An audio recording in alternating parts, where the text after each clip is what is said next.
합니다. 같이 읽습니다. 야곱이 브엘세바에서 떠나 하란으로 향하여 가더니 한 곳에 이르러는 해가 진지라. 거기서 유숙하려고 그곳에 한 돌을 가져다가 베개로 삼고 거기 누워 자더니 꿈에 본즉 사닥다리가 땅 위에 서 있는데 그 꼭대기가 하늘에 닿았고 또 본즉 하나님의 사자들이 그 위에서 오르락내리락 하고 또 본즉 여호와께서 그 위에 서서 이르시되 나는 여호와니 너의 조부 아브라함의 하나님이요 이삭의 하나님이라. 내가 누워있는 땅을 내가 너와 내 자손에게 주리니 내 자손이 땅에 티끌같이 되어 내가 서쪽과 동쪽과 북쪽과 남쪽으로 퍼져나갈지며 땅의 모든 족속이 너와 내 자손으로 말미암아 복을 받으리라. 내가 너와 함께 있어 내가 어디로 가든지 너를 지키며 너를 이끌어 이 땅으로 돌아오게 할지라. 내가 내게 허락하신 것을 다 이루기까지 너를 떠나지 아니하리라 하신지라. 야곱이 잠이 깨어 이르되 여호와께서 과연 여기 계시거늘 내가 알지 못하였도다. 이에 두려워하여 이르되 두렵도다. 이곳이여 이것은 다름 아닌 하나님의 집이요 이는 하늘의 문이로다 하고 야곱이 아침에 일찍이 일어나 베개로 삼았던 돌을 가져다가 기둥으로 세우고 그 위에 기름을 붓고 그곳 이름을 베델이라 하였더라. 이 성의 옛 이름은 루스더라. 아멘. 네, 창세기 26번째 우리 강의 시간인데요. 지난주에 우리가 이삭에 대해서 나눴고요. 오늘부터는 야곱에 대해서 함께 다루게 됩니다. 여러분, 야곱은 어떤 사람일까? 뭐 여러 가지 특징이 있을 수 있는데 오늘 본문과 관련해서 말하자면 그는 방법의 사람이었다, 이렇게 얘기할 수 있을 것 같습니다. 그는 철저히 인간적인 방법을 통해 자신의 욕망을 이루려 하지요. 야곱은 하나님을 경험하기 전까지 철저히 인간적인 방법을 추구했던 사람입니다. 심지어는 태 안에서도 앞서 나오려는 에서의 발목을 잡아당겨 자신이 먼저 나오려고 했어요. 왜? 장자권을 갖고 싶으니까. 참 대단하죠. 하지만 실패했습니다. 에서가 먼저 나오고 야곱이 나중에 나오게 됐죠. 그때 실패해서 그런지 다시 도전합니다. 이번에는 에서가 사냥에 나갔다가 지친 모습으로 돌아오자 팥죽 한 그릇으로 거래를 성사시켜 장자권을 빼앗죠. 그리고 이제 확실하게 빼앗은 장자권을 활용합니다. 이삭까지 속여서 이삭의 축복을 받게 되죠. 에서가 장자로서 받아야 될 축복을 가로챈 것입니다. 그래서 에서가 너무나 화가 나가지고 내가 반드시 죽이리라. 지금은 이삭이 살아있으니까 죽이지 못하지만 아버지가 죽으면 내가 반드시 야곱을 죽이리라, 이렇게 됐습니다. 우리가 창세기 앞부분 나눴지만 정말 가인과 아벨 사이에 있었던 살인이 또 일어날 형국이 되었지요. 결국 이렇게 인간적인 방법을 사용함을 통해서 그는 이제 집을 떠나 삼촌 라반의 집이 있는 하란으로 가게 되어집니다. 참 바로 그가 애용했던 인간적인 방법 때문에 그의 인생은 험악한 인생이 되어 버렸죠. 나중에 요셉 때문에 바로 왕 앞에 있을 때 자신을 이렇게 소개합니다. 자신의 인생에 대해서 한마디로, 아니 그렇게 많은 축복을 받았고 그렇게 놀라운 하나님의 역사하심도 경험했던 사람인데 바로 앞에 자기의 인생에 대해서 딱 한마디 하죠. 내가 험악한 세월을 살았습니다. 그 험악한 세월 누가 그렇게 살게 한 겁니까? 자신이 인간적인 방법을 선택한 것의 열매였죠. 방법을 추구하는 삶이란 자신의 힘을 의지하는 삶을 말합니다. 오직 자신의 힘만을 의지하는 삶은 하나님이 원하시는 삶이 아니죠. 도리어 그것은 사단이 유혹하는 방법입니다. 에베소서 6장 10절에서 11절은 이렇게 기록하고 있습니다. 끝으로 너희가 주 안에서와 그의 힘의 능력으로 강건하여지고 마귀의 간계를 능히 대적하기 위하여 하나님의 전신갑주를 입으라. 그런데 여기서 말하는 마귀의 간계라고 하는 이 간계라는 단어가 메토디아라는 거예요. 영어하고 비슷하죠? 메소디스트 할 때 메소드 이런 거죠. 간계, 속임수 또는 방법이라는 뜻이에요. 그러니까 마귀의 간계라는 건 결국 우리로 하여금 인간적인 방법을 사용하게 하는 거라는 거예요. 자기 딴에는 대단한 능력과 기술과 실력을 갖추고 또 자기 딴에는 자기를 의지하면서 어떤 방법을 사용하는데 그것이 하나님의 뜻과는 아무 상관이 없고 하나님께 묻지도 아니하고 하나님이 원하시는 방법도 아닌 하나님의 인도하심 속에 있지 않은 자신의 힘으로 자신의 방법을 사용하는 그게 바로 마귀의 관계라는 거예요. 그냥 아주 악한 어떤 영의 역사가 우리 가운데 임하는 게 아니라 너무 강력한 방법인데 그냥 인간적인 방법을 사용하게 하는 거예요. 방법을 의지하는 사람은 하나님의 때를 기다리지 못하죠. 기다리지 못하면 결국 인간적인 방법을 사용하게 되고 심지어 속임수까지 쓰게 되어집니다. 사실 그의 모든 비열한 행동들은 쓸모없고 어리석은 짓이죠. 왜 그렇습니까? 하나님께서 이미 그가 태어나기도 전에 큰 자가 작은 자를 섬길 거라고 했어요. 아니 그러면 하나님이 그렇게 말씀하셨으면 하나님이 그렇게 역사하실 것 아닙니까? 내가 굳이 인간적인 방법을 사용하거나 심지어 속임수를 사용하는 그런 짓을 하지 않았어도 작은 자가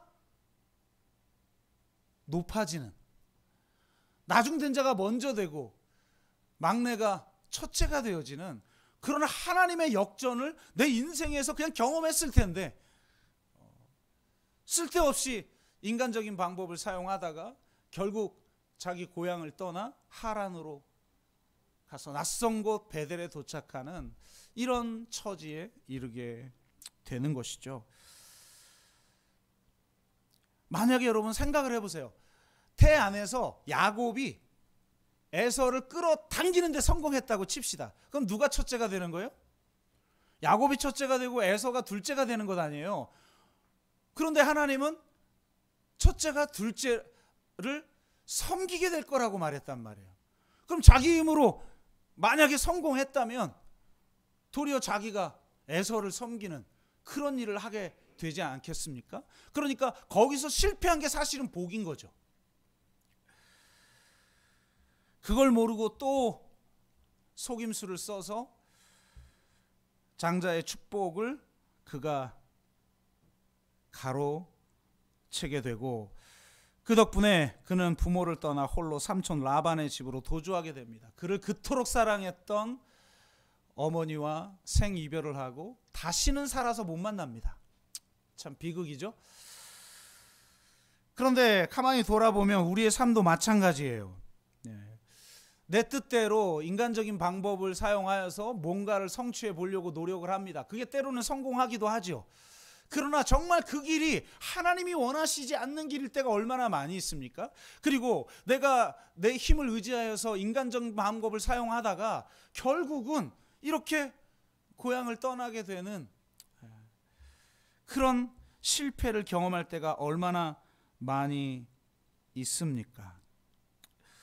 그런데 참 우리가 이 야곱을 통해서 다시 한번 깨닫는 것은 그런 인간의 비극 앞에서도 하나님은 당신의 일을 하신다는 거예요.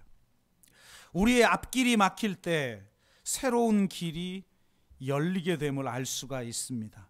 인간의 길이 막히자 하늘의 길이 열리는 놀라운 역사가 일어나게 되죠. 그것을 보여준 사람이 바로 야곱입니다. 그래서 누구보다도 야곱을 닮은 우리들에게는 정말 큰 은혜가 되죠. 사실 아브라함보다 야곱의 이야기가 우리에게 훨씬 더 은혜가 돼요. 왜? 우리는 아브라함보다는 야곱을 좀 더 닮았거든요. 저만 그렇습니까? 그래서 좀 야곱의 이야기가 우리에게 더 은혜가 되지 않을까 하는 생각을 가지고 오늘 이 베델 사건에 대해서 나누면서 인간의 길이 막힐 때 하나님이 어떻게 새로운 길을 여시고 있는지, 그리고 그 베델 사건이 주는 의미가 무엇인지를 돌아봄을 통해서 오늘 한 해 정말 이 베델의 역사를 경험하는 저와 여러분 되시기를 주의 이름으로 축복합니다. 부엘세바에서 하란까지는 약 850km라고 그래요. 이걸 걸어서 갔으니까 이게 얼마나 고단한 길입니까? 그것도 한 번도 가본 적이 없는 길, 그것도 혼자. 부엘세바로부터 약 100km 정도, 그러니까 한 8분의 1 정도 이제 겨우 간 거예요. 거기가 이제 베델이라고 하는 곳입니다. 그런데 가만히 보면 이 야곱의 여정은 아브라함의 길을 역행하는 모습이죠. 이스라엘 백성들이 애굽 그 광야에서 끊임없이 애굽으로 돌아가려고 했던 것처럼, 역출애굽을 하려고 했던 것처럼 지금 야곱은 아브라함을 하고 있는 거죠. 본토 친척 아비 집을 떠나 약속의 땅으로 왔던 아브라함과 정반대의 길을 가게 되는 거예요. 그러니까 결국 인간의 방법을 사용하다 보면, 자기의 힘을 의지하다 보면 아브라함의 길을 가게 된다는 것을 보여주고 있습니다. 아마 야곱은 자신의 그림이 분명했어요. 이런 과정을 거쳐서 내가 이런 복을 누리게 될 거야. 그 복을 누리기 위해서 내가 이런 속임수까지 사용해야만 해. 나름대로의 큰 그림을 가지고 있었던 거죠. 자신의 인생을 경영할 인생의 지도들이 다 있었던 거예요. 그리고 그 지도 중에 내가 지금 어디쯤 와 있는지 그 삶의 좌표를 분명하게 읽을 수 있는 삶을 살았어요. 의지적인 사람은 그래요. 그냥 하루가 어떻게 오는지 아무 상관없이 주어진 일을 하고 그냥 세워라 내워라 살아가는 사람이야. 내가 삶의 좌표가 어디쯤에 와 있는지 이게 중요하지도 않지만, 자기 의지가 분명한 사람, 자기 계획이 분명한 사람은 지금 내 인생에서 어디쯤 왔고 그래서 무엇을 준비해야 할 건지를 다 계획하죠. 그러니까 최소한 야곱은 그 정도는 됐던 사람이에요.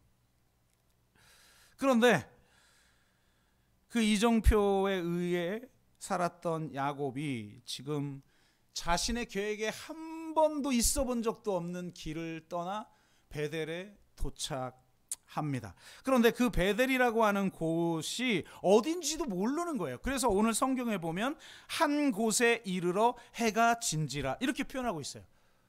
어딘지도 몰라요. 이 한 곳을 새번역 성경은 어떤 곳이라고 번역을 했어요. 그러니까 그냥 어딘지 모르는, 어떤 곳이라고 말할 수밖에 없는 곳에서 살아가는 삶을 살아가는 거죠.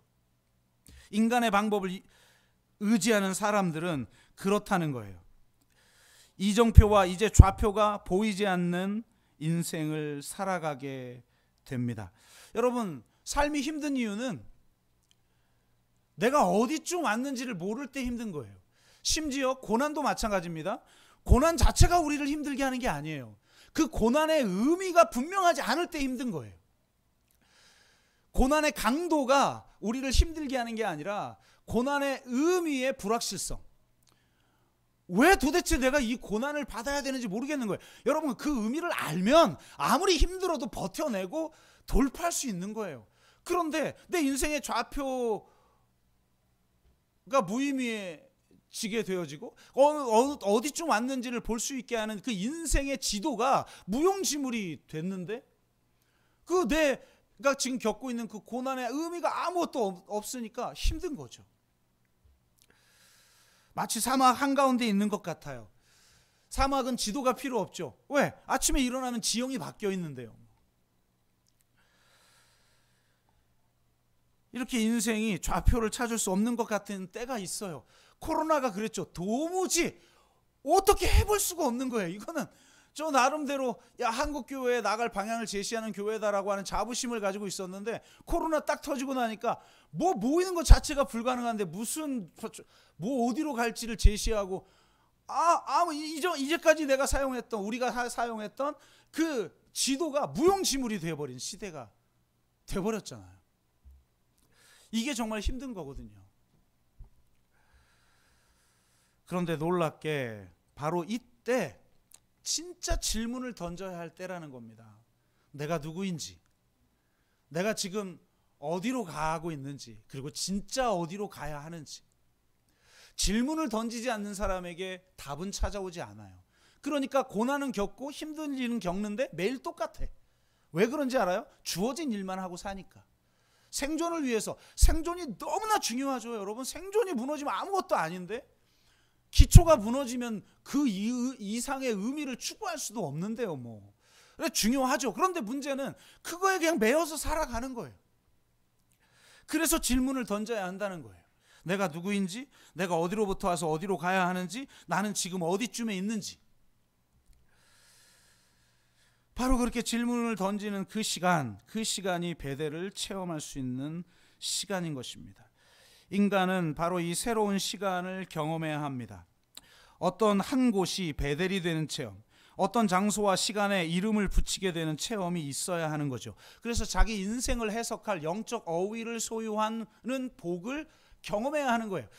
보편적으로 복음이 뭔지는 누구나 다 말하죠. 최소한 신앙생활 5년 10년 한 사람 정도면 잘은 못해도 대충은 어쨌든 복음이 뭔지, 하나님이 누구신지 대충은 이야기할 수 있는데, 그 하나님이 내 인생에 어떤 의미를 주는 것인가에 대한 영적 어휘를 가지지 못해요.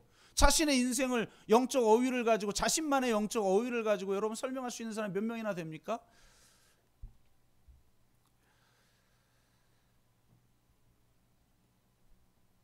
삶에 대한 통제권을 완전히 상실한 상태, 방법과 수단이 무용지물이 된 상태를 우리는 경험해야 합니다.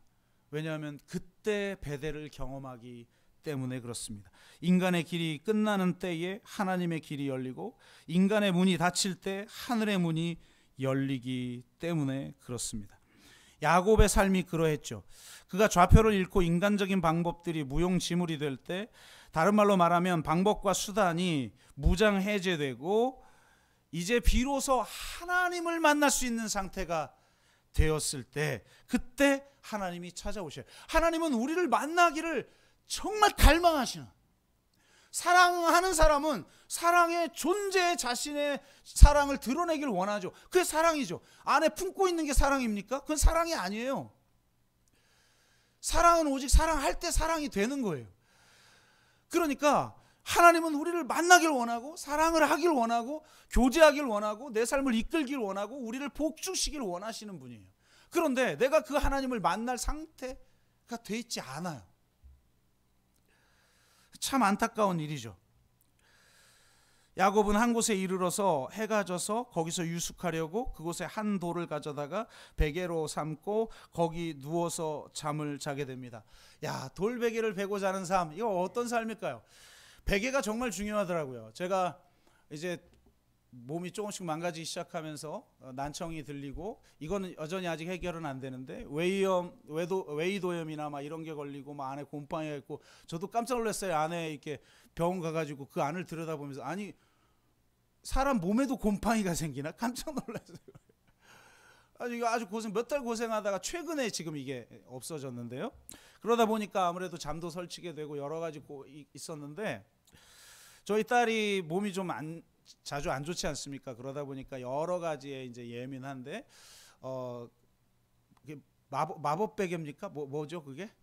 네, 어쨌든 그걸 사용하고 있는데, 또 새로운 어떤 지금 이제 운동을 하고 있는 곳에서 제안한 그 베개를 사용하고 있어서 그걸 저에게 줬어요. 그래서 그걸 받아가지고 제가 저희 방에서 그걸 베고 딱 자는데 잠이 사르르 오면서, 와, 이 베개에 이런 마법이 있다니 깜짝 놀랐습니다. 그러면서 베개가 정말 중요하구나. 근데 돌베개를 베고 잔다? 잠이 오겠습니까? 이게 야곱도 대단하죠. 잤네. 그리고 꿈을 꿨네. 저는 잠을 못 잤을 것 같아요. 돌베개 베자고 어떻게 잠을 자고 어떻게 꿈을 꿉니까? 근데 놀랍게 이 돌베개를 베고 자다가 하늘이 열리는 꿈을 꿉니다. 사닥다리가 땅 위에 서 있는데 그 꼭대기가 하늘에 닿았고, 또 본즉 하나님의 사자들이 그 위에 오르락내리락 하는 걸 경험하죠. 여러분, 인생에 돌베개가 있어요. 누구나. 마치 돌베개를 베고자 하는 것처럼 도무지 잠도 이룰 수 없고 불면증에 시달릴 수밖에 없는 그 고통 가운데 살아가게 되지요. 그런데 그 돌베개는 또 다른 의미가 있어요. 하나님이 우리와 함께 한다는 증거입니다. 돌베개 하면 떠오르는 가장 유명한 일화는 바로 장준하의 이야기죠. 제야 인사였던 장준하는 독립군이었고 그 사상계를 출간합니다. 이것 때문에 핍박을 많이 받고 결국은 박정희 정권에 의해서 이제 살해를 당하죠. 독립군을 토벌한 일본군 장교였던 박정희를 향해서 호되게 야단을 쳤던 인물로 유명합니다. 그러다 보니까 도대체 안 되겠는 거죠. 얘를 없애지 않으면 안 되겠어서 이제 죽음을 당하는데, 그가 이런 일화가 있습니다. 그가 학생 때 일본군 학도병으로, 이제 일제 이야기죠, 학도병으로 가면서 가족들에게 이렇게 이야기합니다. 나는 학도병이 돼서 내가 우리 민족을 향해 총칼을 겨눌 수가 없습니다. 나는 탈출할 겁니다. 그런데 그 탈출의 길이 그 만주 한겨울에 탈출하다 대부분 다 그냥 죽거든요. 그런데 내가 탈출을 시도할 건데 만약 탈출에 성공하게 되면 제가 성공했다라는 메시지를 보낼 텐데, 내용을 적으면, 자세한 내용을 적으면 이제 검문에 걸리니까 암호를 하나 보내겠습니다. 그럼 그 암호가 뭘까요? 돌베개입니다. 돌베개라는 글씨 하나 적어서 보내겠습니다. 근데 그 돌베개의 의미는 이렇습니다. 이 사람이 이제 신앙인이니까 이 야곱의 이야기를 너무나 잘 알았던 거죠. 나는 빈들에 있습니다. 어디인지조차 모르겠죠. 하지만 나는 거기서 하나님을 만났습니다. 그리고 그 하나님이 나와 항상 함께 하십니다. 그러므로 이제 나는 떠돌이가 아닙니다. 나는 내가 갈 길을 알고, 독립군의 길이죠. 미래의 꿈, 우리 민족의 독립, 왜 꿈을 꿉니다. 그러니 걱정하지 마십시오 라는 메시지입니다. 그러고 학도병으로 끌려갔는데 탈출하고 살아남고 결국 가족에게 딱 한 글자가 적힌 편지를 보냅니다. 돌베개. 우리 인생에 이런 돌베개를 베고자 하는 것 같은 그런 삶을 경험하지만 그 돌베개는 다른 의미가 있어요. 하나님이 우리와 함께 한다는 것입니다. 놀랍게 그는 돌베개를 베고 잠을 자게 되고 거기서 꿈을 꾸게 됩니다. 이 꿈이 주는 교훈은 도대체 무엇일까요? 이 꿈이 우리에게 던지는 도전은 무엇일까요? 이에 대해서 함께 나눔을 통해서 올 한 해 이 꿈이 던지는 도전을 경험하면서 살아가는 저와 여러분 되기를 주의 이름으로 축복합니다. 첫째로, 하늘을 경험하는 인생을 살아야만 한다는 도전입니다. 여러분, 하늘을 경험하지 않는 땅의 인생은 무의미하고 허망합니다. 하늘을 경험하지 않는 땅은 의미가 없습니다. 인생은 하늘과 땅이 이어지는 체험을 반드시 해야만 합니다. 하늘까지 닿는 영적 상승의 경험을 해야만 합니다. 하늘과 소통하는 체험을 해야만 합니다. 하늘까지 닿는 사다리를 가져야만 합니다. 그 사다리는 1차적으로 오르기 위한 물건이죠. 올라간 후 내려오는 것입니다. 변화산을 경험한 후 평지로 내려와서 진짜 인생을 사는 것이죠. 올라간 후 내려온 땅은 이제 더 이상 땅이 아니라 하늘입니다. 그곳이 바로 하늘의 문이요 하나님의 집이죠. 하늘을 경험해도 상황은 전혀 변하지 않을 것입니다. 그러나 완전히 다른 삶의 질, 다른 삶의 장소가 되어버립니다. 자네 슈트어트는 이렇게 말했어요. 기쁨은 고통의 부재가 아니라 하나님의 임재다. 우리는 고통을 겪으면서 이 고통만 없으면 내가 행복할 것이라고 생각하면서 하나님 앞에 이 고통을 좀 없애달라고, 이 문제를 해결해달라고 그렇게 기도해요. 그러나 여러분, 이런 고통을 겪지 않는 사람들이 그럼 행복합니까? 아니요. 진짜 행복은 고통의 부재가 아니라 하나님의 임재를 통해서 오는 거예요. 하나님이 내 인생 가운데 찾아오셨는가? 나와 함께 하는가? 그 임재 속에 나는 살아가는가? 이것이 우리의 삶의 질을 경험하는 것입니다. 정말 2023년도에는 여러분, 하늘이 열리는 경험을 반드시 하시기를 주의 이름으로 축복합니다. 그냥 믿어지는 정도 말고, 그것도 기적이지만, 복음이 믿어지는 것도 기적이지만, 복음을 체험하는 게 중요해요. 하나님을 경험하는 게 중요해요. 하늘이 열리는 체험이 여러분의 인생을 바꿔 놓는 것입니다. 둘째로, 하나님의 음성을 들어야 합니다. 여러분, 하늘의 문이 열리면 하나님의 음성이 들리게 되죠. 여러분, 예수님도 하늘 문이 열리고 그곳에서 터져나오는 하나님의 음성을 듣고 나서야 공생애를 사실 수 있었어요. 심지어는 십자가에 달리기 직전에 한 번 더 하나님이 변화산에 나타나셔서 똑같은 말씀을 하시죠. 이는 내 사랑하는 자요 내 기뻐하는 자라. 그 음성 없이는 십자가에 달릴 수 없기 때문에 한 번 더 나타나셔서 그분에게 하나님의 음성을 들려주신단 말이에요. 주님이 그렇다면 우리가 어떻게 하나님의 음성을 듣지 않고 살아갑니까? 잘 살아갈 수 있겠죠. 그게 과연 잘 사는 인생일까요? 우리는요, 자신의 인생을 판별할 때 남과 비교하면 안 돼요. 그런 상대평가로 자신의 인생을 평가하면 안 돼요. 십자가로 자신을 평가해야 되고 예수 그리스도로 자기를 평가해야 되는 거예요. 그러면 정말 여러분의 인생이 진짜 제대로 된 인생일까요? 야곱도 바로 이 베델에서 하늘이 열리는 체험을 하고 그 하늘에서 들려오는 하나님의 음성을 듣습니다. 나는 여호와니 너의 조부 아브라함의 하나님이요 이삭의 하나님이라. 내가 누워있는 땅을 내가 너와 내 자손에게 주리니 내 자손이 땅에 티끌같이 되어 내가 서쪽과 동쪽과 북쪽과 남쪽으로 퍼져나갈지며 땅의 모든 족속이 너와 내 자손으로 말미암아 복을 받으리라. 내가 너와 함께 있어 내가 어디로 가든지 너를 지키며 너를 이끌어 이 땅으로 돌아오게 할지라. 아브라함의 길을 걷는 인생, 주님이 먼저 가신 그 십자가의 도를 살아내는 인생 되게 하시겠다는 겁니다.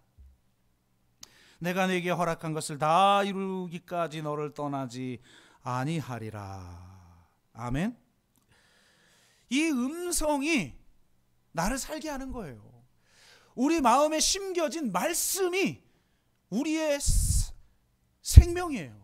그래서 성경은 요한복음에 보면 말씀이 곧 영생이니라.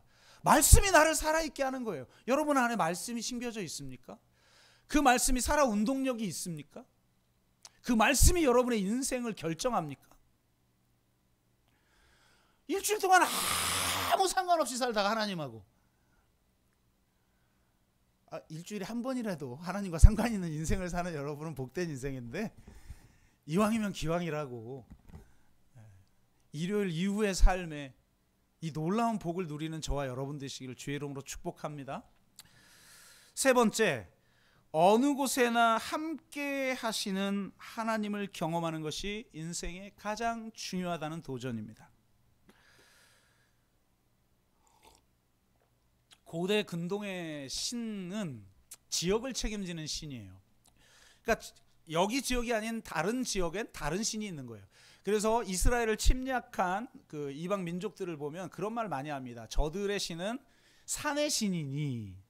그러니까 왜냐하면 굉장히 험악한 그 사막 기후잖아요. 이스라엘 가보면 저 북쪽 빼고는 적과 꿀이 흐르기는 뭐 다 광야 메마른 땅인데요. 광야 길인데. 그러니까 저 산의 신, 우리 이 들의 신과 산의 신이 싸운다, 이런 식으로 얘기를 하거든요. 선지서에 보면. 그런데 자기 고향을 떠났단 말이에요. 내 신이, 아버지의 신이 보호하고 있는 지역을 떠났으니 얼마나 불안하겠어요. 그런데 하나님이 뭐라고 그래요? 내 조부 아브라함의 하나님이고 내가 이삭의 하나님이다. 그런데 네가 어디를 가든지 내가 너와 함께 하겠다. 와우.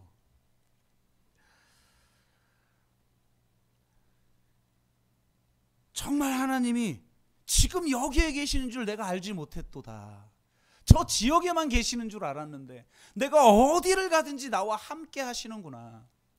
여러분, 너무 뻔한 말이죠. 하나님 우리와 함께 계셔요. 임마누엘 하나님이에요. 너무 뻔한데 그거는 고난 겪기 전에 할 수 있는 말이죠.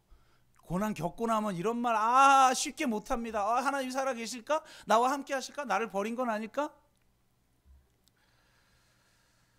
진짜 중요한 것은 어떤 상황에서도 하나님이 나와 함께 있다는 확신,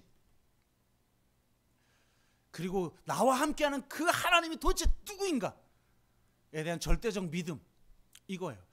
제가 말씀 준비를 위해서 이번 주에 엘리자베스 엘리엇의 책을 읽었는데요. 이 사람은 그 유명한 짐 엘리엇, 그러니까 에콰도르의 인디언들에게 복음을 증거하려다가 죽임을 당한, 그래서 영화로도 나왔죠. 제가 예전에 한번 이 예배 중에 그 짤을 한번 짧게 한번 소개한 적도 있는데, 창에 찔려 죽은 그 짐 엘리엇, 나중에는 그 자신의 남편을 죽인 인디언을 위해서 그들에게 다시 이 부인이 들어가서 선교를 합니다. 그래서 이 에콰도르가 변화되어지고, 그래서 이 정부에서 발행한 우표에도 이 사람들의 얼굴이 실려 있죠. 그 엘리자베스 엘리엇이라고 하는 27일 만에 남편을 잃었을 때 에콰도르 인디언들에게 창에 찔려 죽었다는 소식을 들었을 때 그는 절규합니다. 너무 큰 충격을 받습니다. 더 힘들었던 건 뭔가 복음을 전하다가 열매가 있는 게 아니라 전하기도 전에 죽은 거예요. 전하러 갔다가. 그러니까 이렇게 무의미한 인생이 있을까? 이게 가장 힘든 거죠, 사실은. 뭔가 열매가 있거나 위대한 무슨 행적이 아니라 전하러 갔는데 전하기도 전에 먼저 공격을 당해 죽은 거예요. 하나님 왜? 차라리 멋지게 선교하다가 순교를 했다면 모르겠는데 뭡니까 하나님? 이게 왜 우리에게 이런 고통이 있어야 됩니까?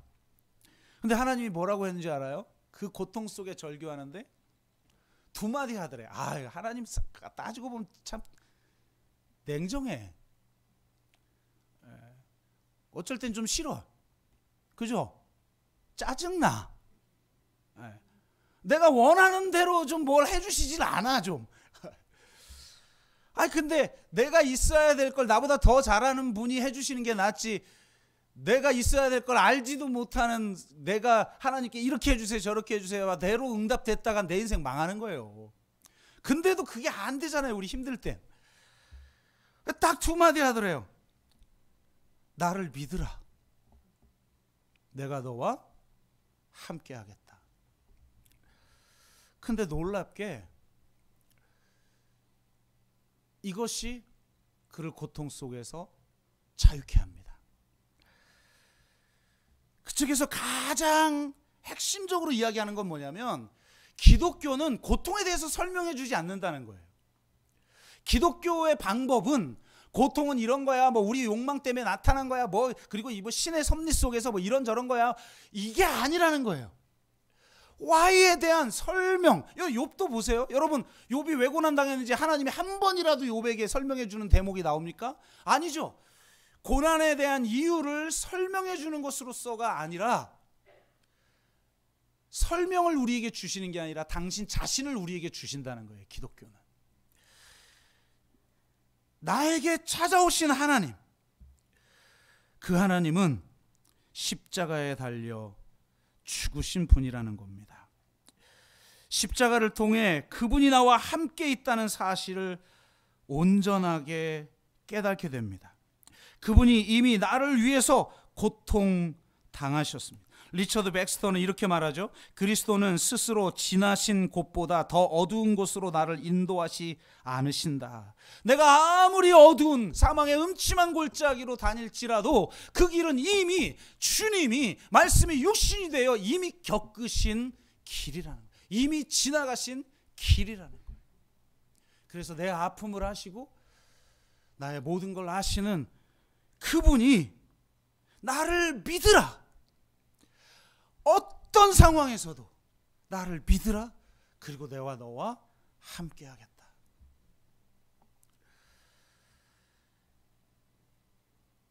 그것을 깨달자 비로소 그는 고통 속에서 자유롭게 되었고, 고통이 선물이라는 사실을 깨달아 알게 되었다는 겁니다. 여러분, 이게 신앙인이죠.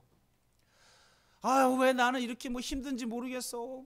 왜 나에게는 이렇게 돈이 안 붙어서 내 인생 이렇게 그냥 돈 하다가 돌아버리겠어. 내 체력은 왜 이렇게 맨날 이렇게 힘든 건지 모르겠어. 남들이 원하지 않는 질병이 나에게는 왜 있을까? 우리 이렇게 계속 생각을 하죠. 그것과 싸우다가 인생을 허비해요. 그런데 놀랍게 십자가를 경험하고 나니까, 그러니까 중요한 건요, Why에 대한 해석이 아니에요. 그 설명이 아니에요. Who, 내가 누구와 함께하고 있는가, 그분이 누구인가, 이것을 아는 것, 그 누구를 만나는 것, 그분이 나와 함께한다는 사실을 진짜 아는 것, 그것이 고통으로부터 우리를 자유케 해준다. 그리고 그때 비로소 고통조차 선물로 받아들이게 되고, 하나님께 받은 선물을 하나님께 제물로 드리는 삶이죠. 그 고통을 통해서 하나님께 드리는 제물로 드리는 거예요. 여러분 보세요. 나는 돌베개를 베고 잤어요. 하나님은 돌베개를 치워버리는 것으로서 역사하시지 않아요. 놀랍게 그 돌베개를 베고 자는 잠 속에서 하나님을 경험하여, 여러분 야곱이 어떻게 하죠? 자기가 베고 잤던 베개를, 돌을 세워 제단을 만들어 기름을 붓습니다. 돌 베개가 돌 제단이 되는 거예요. 하나님께 드리는 제물이 되도록 살아가는 삶입니다. 이런 글이 있더라고요. 그 책 안에. 제가 그대로 읽어드릴게요. 사람들은 계속해서 내게 외로움을 어떻게 다루느냐. 근데 남편이 죽잖아요. 나중에 재혼을 합니다. 두 번째 남편도 목사님인데, 그 목사님도 3년 만에 죽어요. 암으로. 그 투병 과정을 거치면서 하나님 앞에 그냥 막 따졌대. 아니 한 번으로도 족하지 않습니까 하나님? 이건 너무한 거 아닙니까? 그랬더니 또 하나님이 딱 두 마디 했대요. 이번에는 한 글자가 더 들어갔어요. 어쨌든 나를 믿어라. 내가 너와 함께 하겠다. 참.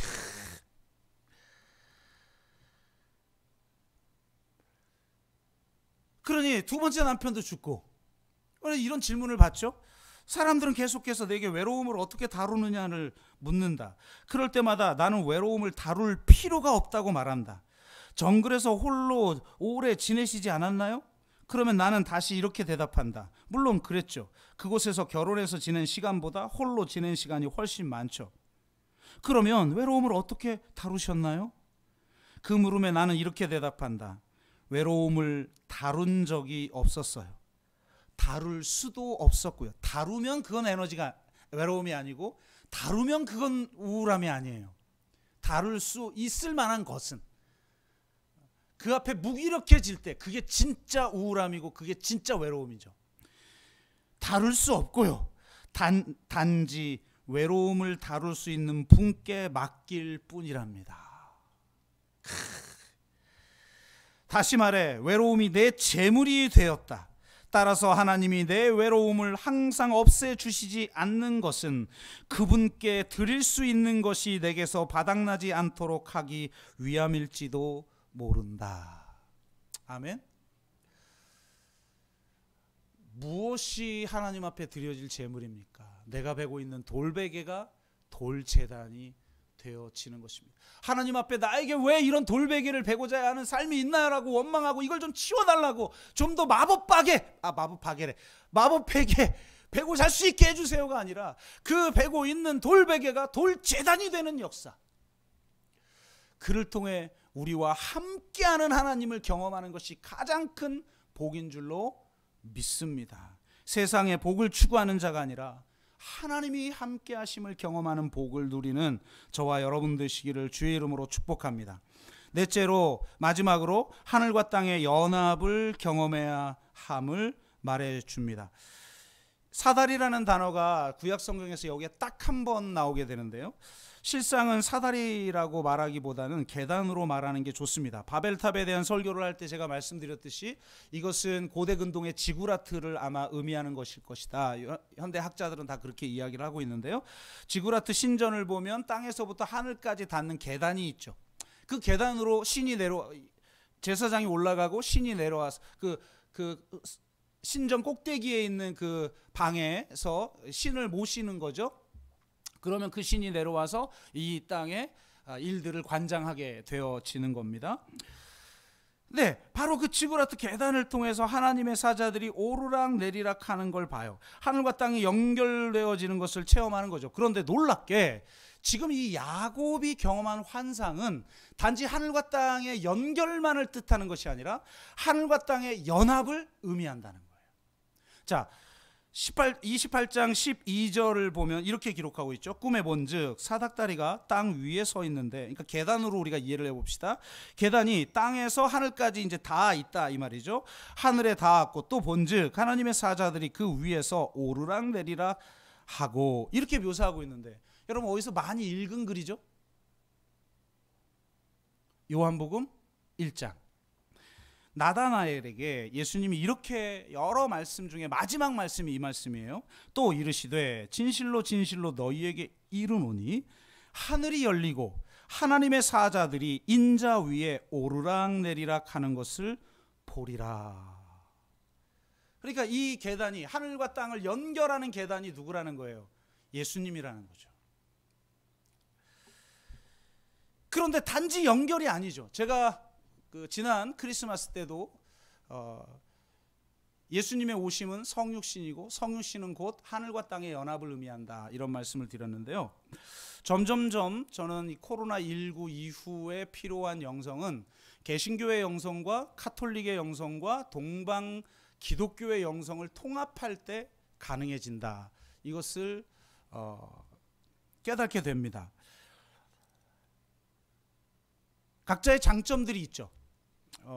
우리 개신교 같은 경우는 철저한 은혜, 오직 은혜, 오직 믿음, 이것으로 구원 얻는 것들의 무엇인지를 잘 보여주고 있고, 그 외에 카톨릭의 장점이 있고 동방 기독교의 장점이 있는데, 저는 이제 이 세 가지가 통합되지 않는 한은 미래를 열어가기가 어렵다 생각해서 지난주에도 동방 신학자의 책을 한 권을 읽게 되었는데요. 성육신은, 그러니까 여러분 굉장히 동방 기독교의 핵심은 성례전이에요. 성례전. 성육신은 성례전이라는 거예요. 여러분 성례전이 뭐예요? 예를 들어 지금 사실 빵이 아니라 떡이 아니라 카스테라하고 포도주가 아니라 포도즙을 주로 이제 우리 먹는데, 알코올이 있어야 포도주 아닌가? 포도 주스로 대용하는 건 도대체 왜 그런지 모르겠어요. 근데 여하튼 그냥 포도주잖아요. 물이에요, 물. 그런데 우리는 뭐라 그래요? 그리스도의 피입니다. 와, 그냥 빵이에요. 물질이에요. 살아있는 생명이 아니란 말이에요. 그런데 그걸 우린 뭐라 그래요? 이는 그리스도의 몸입니다. 이게 성례전의 신비죠. 동방 기독교의 장점은, 개신교는 영혼의 구원만을 주로 이야기한다면 동방 신학은 비인간 존재들, 즉 비인간 동물, 비인간 식물, 심지어는 비인간 물질의 구속까지 이야기를 해요. 왜? 신이 인간이 되어 하늘과 땅이 연합되어졌다는 거예요. 그래서 기독교의 핵심이 창조, 타락, 구속이 아니라 창조, 성육신, 재창조라는 거예요. 하늘과 땅이 창조되었고 재창조는 새하늘과 새 땅이 연합하는 것인데, 그 재창조를 지금 여기서 이루신 사건이 성육신이라는 거죠. 그 궁극의 목적, 창조의 그 궁극의 목적을 예수 그리스도의 성육신이 완성하신 거예요. 와, 그러니까 지금 인자 위에 하나님의 사자들이 오르락 내리락 하잖아요. 하늘과 땅이 연합했다는 거예요. 그렇게 된다면 내가 누리고 있는 물질적 삶 모두가 실제로는 성례전인 거예요. 너무 멋지지 않습니까? 내가 살아가는 삶 전체가 예배요, 성례전이라뇨. 우리 예배 그러면 하나님 앞에 찬양하고 이런 것만 생각하지만, 내가 누리는 삶 전체가 하늘과 땅이 연합하는 성례전이에요. 멋지지 않습니까? 여러분 별로 감동이 없네. 그래서 그 하늘과 땅의 연합을 보고, 이곳이 하늘의 문이고 하나님의 집이구나. 와, 이게 진짜 기가 막히죠. 이 우주가, 이 지구가, 살아있는 생명과 비물질 모든 게 하나님의 집이구나. 내가 서 있는 모든 곳이 거룩한 곳이구나. 내가 하는 모든 행동들이 거룩한 행위구나. 이 시간과 이 장소가 거룩한 성례전이구나. 내가 아무렇게나 살 수가 없는 거예요. 진짜 저 혼자 은혜 받을래요? 그냥 아무 반응들이 없는 것 같으니까. 네.